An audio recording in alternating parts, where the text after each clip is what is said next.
wabarakatuh. Salam sejahtera untuk kita semua.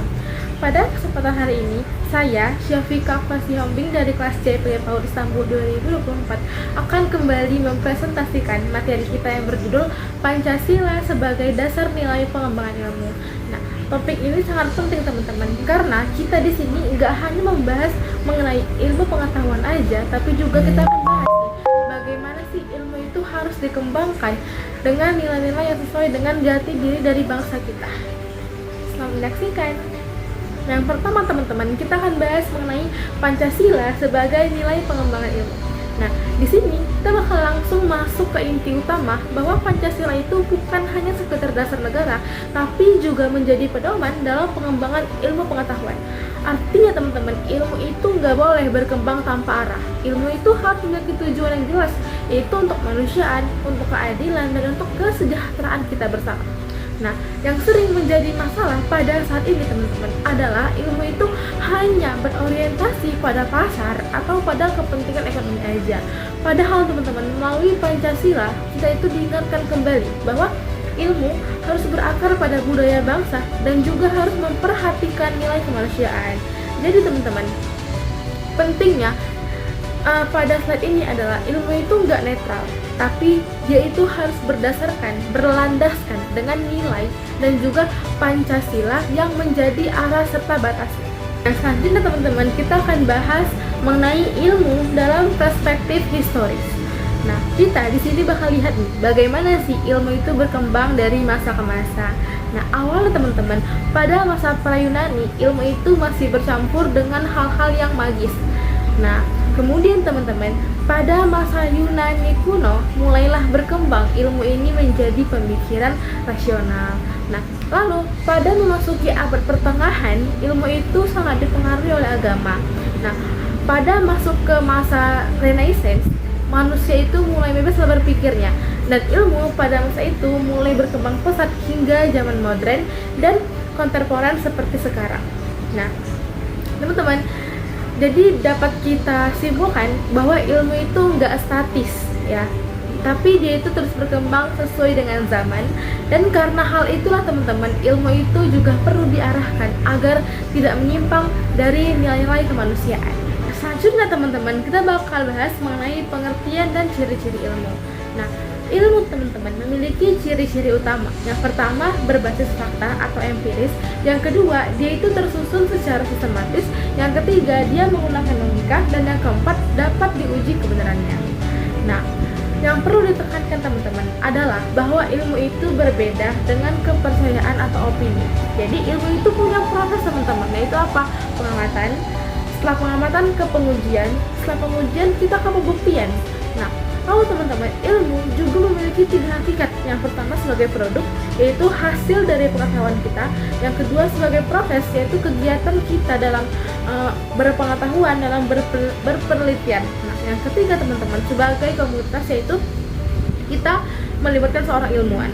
Nah, jadi ilmu itu bukan sesuatu yang berdiri sendiri, tapi dia merupakan hasil kerja dari manusia yang mau untuk terus berkembang. Nah, selanjutnya teman-teman, kita bakal bahas mengenai pilar-pilar ilmu. Yang pertama ada ontologi, yaitu membahas apa yang menjadi objek kajian sebuah ilmu. Yang kedua, epistemologi, yaitu bagaimana cara kita memperoleh sebuah ilmu. Yang ketiga, aksiologi, yaitu kita di sini berpikir untuk apa sih ilmu itu digunakan. Nah, yang sering terjadi teman-teman, orang-orang hanya fokus bagaimana mendapatkan sebuah ilmu, tapi lupa memikirkan untuk apa sih ilmu itu mereka dapatkan, mereka gunakan. Nah, padahal ya teman-teman, disinilah sebenarnya letak tanggung jawab terbesarnya. Karena ilmu itu nggak hanya memiliki nilai yang bisa disalahgunakan, tapi juga bisa berdampak negatif bagi manusia. Nah, selanjutnya teman-teman, kita akan bahas mengenai etika kehidupan berbangsa. Nah, dalam kehidupan berbangsa teman-teman, etika menjadi hal yang sangat penting, termasuk juga dalam bidang keilmuan. Nah, etika mencakup berbagai aspek seperti aspek etika sosial, politik, ekonomi, hingga ke etika keilmuan. Nah, dalam konteks lingkup etika ilmu teman-teman, etika ini menuntut ilmuwan untuk bersikap jujur, untuk bersikap bertanggung jawab, dan tidak menyalahgunakan ilmunya.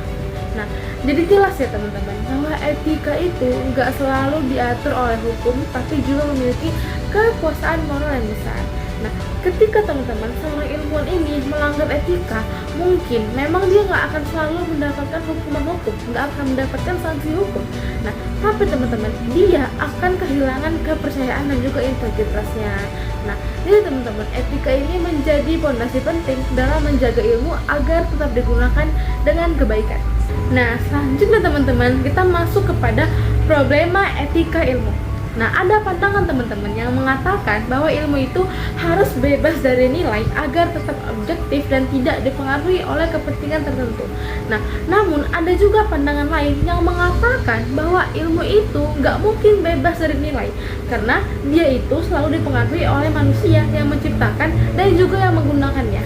Nah, kalau misalnya teman-teman kita lihat secara realistisnya, ilmu itu memang tidak bisa sepenuhnya bebas dari nilai gitu, karena sejak awal teman-teman manusia sudah menentukan apa yang mau dia kaji, apa yang mau dia teliti, dan untuk tujuan apa dia meneliti itu.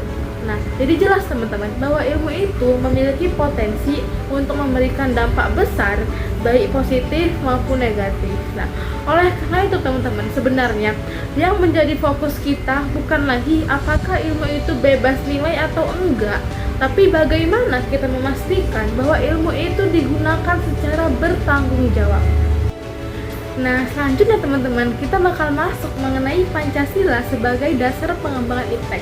Nah, di era globalisasi, banyak ternyata teman-teman ilmu dan teknologi dari luar yang masuk. Nah, namun teman-teman, nggak semua sesuai dengan nilai dan budaya kita. Nah, jika nggak disaring teman-teman, kita bisa kehilangan identitas dan juga kita itu bisa mengalami dampak negatif. Nah, oleh karena itu teman-teman, Pancasila menjadi rambu-rambu agar ilmu yang berkembang tetap sesuai dengan nilai kemanusiaan, nilai keadilan, dan juga dengan kebersamaan. Nah, dengan demikian teman-teman, ilmu yang dikembangkan di Indonesia nggak hanya maju, tapi juga akan berkarakter. Nah, selanjutnya kita bakal masuk mengenai Pancasila sebagai sumber nilai dan etika di dalam iptek. Nah, setiap sila pada Pancasila memiliki peran penting dalam pengembangan ilmu teman-teman. Yang pertama, nilai ketuhanan mengajarkan kita bahwa ilmu itu harus memiliki dasar moral. Yang kedua, nilai kemanusiaan menekankan kita bahwa ilmu harus menghargai martabat manusia. Yang ketiga, nilai persatuan mengarahkan ilmu untuk memperkuat bangsa. Nilai kerakyatan menekankan pentingnya demokrasi dan juga keterbukaan dalam ilmu. Dan nilai keadilan sosial menuntut agar manfaat ilmu itu dapat dirasakan secara merata. Nah, hal penting teman-teman yang harus ditekankan adalah bahwa ilmu itu tuh nggak boleh hanya dinikmati oleh segelintir orang aja, tapi ilmu itu harus memberikan manfaat bagi seluruh masyarakat. Jadi ilmu itu harus berorientasi pada keadilan sosial. Nah, selanjutnya teman-teman, kita akan bahas mengenai visi ilmu di Indonesia. Visi ilmu di Indonesia harus berlandasan dengan Pancasila sebagai dasar utama.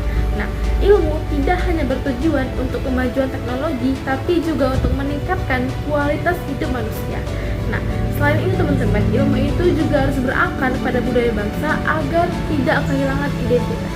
Nah, di sini teman-teman, yang terpenting adalah bahwa ilmu itu harus bersifat manusiawi.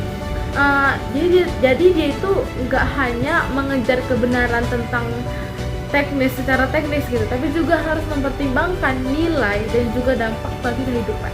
Nah, jadi ilmu itu harus menjadi sarana untuk membangun manusia yang lebih baik. Terakhir adalah sikap ilmiah ilmuwan. Seorang ilmuwan teman-teman harus memiliki sikap ilmiah seperti kejujuran, objektif, terbuka, dan juga kritis. Sikap ini penting agar ilmu itu berkembang secara benar dan tidak menyimpang. Nah, namun teman-teman, yang paling penting di sini adalah tanggung jawab moral. Nah, karena teman-teman ilmu yang tidak disertai dengan etika dapat menjadi berbahaya. Nah, seorang ilmuwan tidak hanya bertanggung jawab terhadap kebenaran ilmu, tapi juga terhadap dampak dari ilmu tersebut. Nah, jadi teman-teman, ilmuwan itu harus mempunyai integritas yang tinggi. Nah, sebagai penutup teman-teman, dapat kita simpulkan dan pahami bahwa ilmu pengetahuan harus selalu berkembang, tapi tidak boleh lepas dari nilai dan juga etika. Nah, dalam konteks Indonesia, Pancasila menjadi dasar agar ilmu tetap sesuai dengan jati diri bangsa kita. Nah, jadi teman-teman, tujuan akhir dari ilmu ini bukan hanya kemajuan, tapi juga kesejahteraan, keadilan, dan juga kemanusiaan. Nah, demikian yang dapat saya sampaikan. Terima kasih teman-teman atas perhatiannya selama ini. Wassalamualaikum warahmatullahi wabarakatuh.